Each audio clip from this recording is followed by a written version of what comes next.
Hey YouTube, today I'm going to show you my mill deck. Everything for the mill deck is for sale. I'm looking to sell the whole thing, so if you're interested, let me know. I also think mill is a really good contender to be tier 1 right now, just because a lot of people aren't expecting it, and sideboards are tied up preparing for like animal decks, chakra decks, earth decks, and not many people have room for first Hokages in their side deck anymore. So I do think this deck is really good, and it got a handful of good cards from the new set that I think helped push it into tier 1 zone.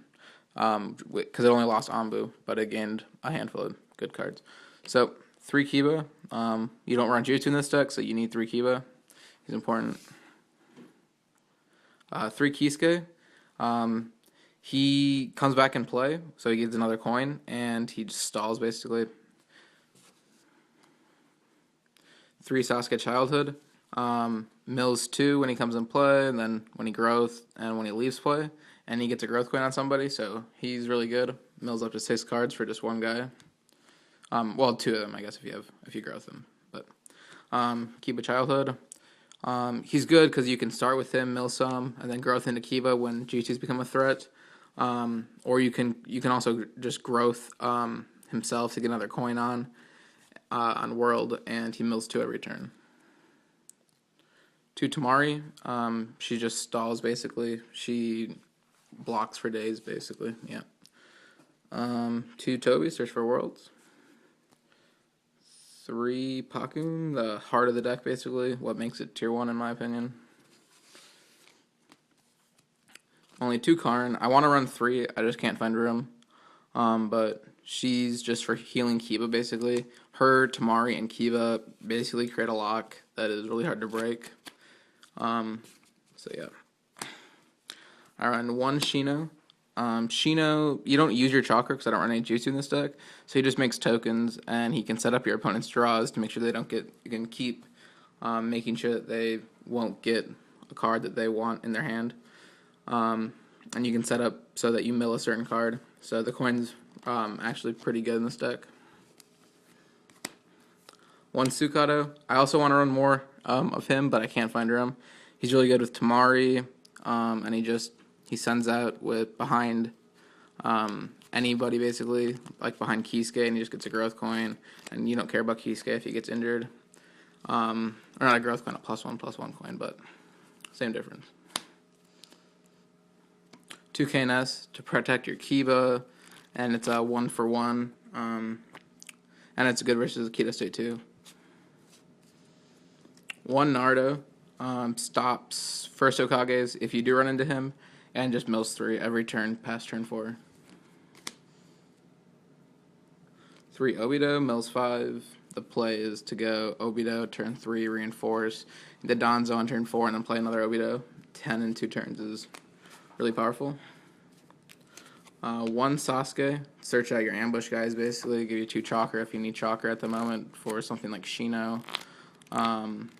Or if you need chakra to go into Naruto, the reinforcement. 2 Itachi to bring out Susanoo. Pretty much stalls until you can mill them out.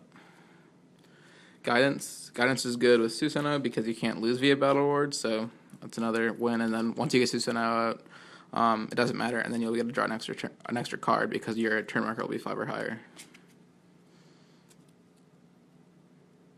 3 Throne.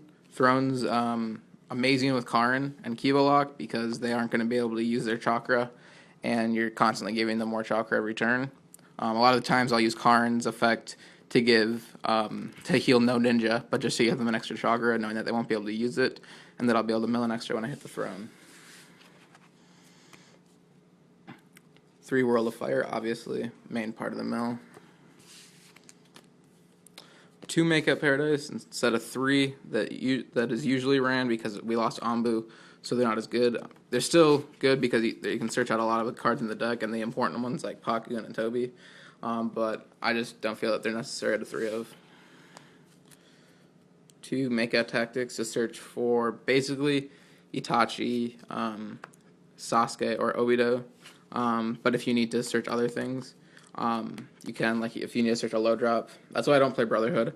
I prefer the versatility that Mega Tactics has, because you're not going to be ending up using your chakra, so it shouldn't be hard if you need an Obito on turn 3 or a Sasuke on turn 4 or an Itachi on 5. It shouldn't be hard to have that amount of chakra, so that's why I prefer Mega Tactics, because it can be used early game to get the drops you need.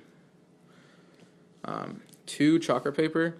I like chakra paper because it mills 4, and off of 1 mission, I think that's enough to warrant playing it. And you can always use it with your other types. Obito is really good with him because you draw 1 and mill 4. And then 2 warhawk. I don't like 3 because I don't want to have to risk losing via Battle Roars before I can get Susanoo out. But once you get Susanoo out, it's there's like no downside to the card, so that's why I run it. And you need the hand advantage because you'll run out of hand really quickly, so that's what's really good about Warhawk. 2 Danzo. Squads are 2 Danzo, Sasuke, Itachi, Susanoo, and Naruto. Reinforcement. Then I have a couple cards that came out of the main deck and some other cards that you should side deck. So the cards that came out of the main deck that should go in the side deck are 2 Hina. Hina's not as good without Anbu because she's not as big, but she should still be in the sideboard for mirror match, for dehydration, stuff like that. And then 2 Will of Youth that came out of the main deck because Infinite Embrace went down to 1, so you don't see as many removals jutsus, but you should side it if you're playing against stuff that uses Rasengan, like Lightning Water. If they're using 3 Rasengan, Hydro Pump, Infinite Embrace, you're going to definitely want these to make their 5 cards in their deck dead.